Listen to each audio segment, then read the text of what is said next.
Now Joseph had been taken down to Egypt, and Potiphar, Pharaoh's eunuch and captain of the guard, an Egyp-tian, had bought him from the Ishmaelites who had taken him down there. The Lord was with Joseph, and he was a successful man, and he was living in the house of his lord the Egyptian. So his lord saw that the Lord was with him, and the Lord made all he did to prosper in his hand.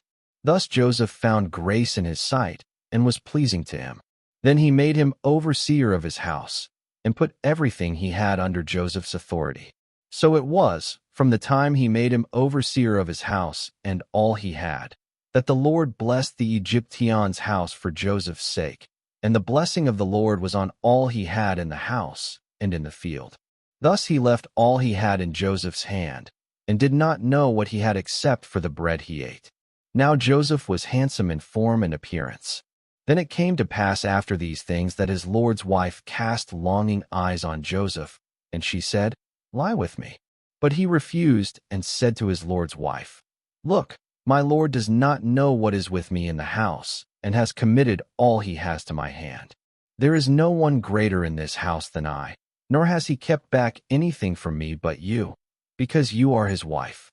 How then can I do this great wickedness and sin against God?" So it was, as she spoke to Joseph day by day, that he did not heed her, to lie with her or to have relations with her.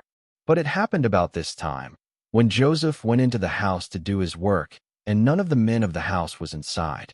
She caught him by his garment, saying, "Lie with me." But he left his garment in her hand, and fled and ran outside. So it was, when she saw he had left his garment in her hand and fled outside, she called to the men of her house and spoke to them, saying, "See, he brought into us a Hebrew to mock us. He came into me to lie with me, and I cried out with a loud voice.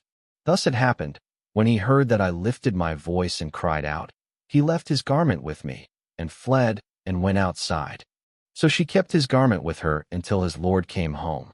Then she spoke to him with words like these, saying, "The Hebrew servant you brought to us came in to me to mock me. So it happened, as I lifted my voice and cried out, he left his garment with me and fled outside." So it was, when his lord heard the words his wife spoke to him, saying, "Your servant did to me after this manner," his anger was aroused. Then Joseph's lord took him and put him into the prison, a place where the king's prisoners were confined. But the Lord was with Joseph and showed him mercy, and he gave him grace in the sight of the chief prison keeper.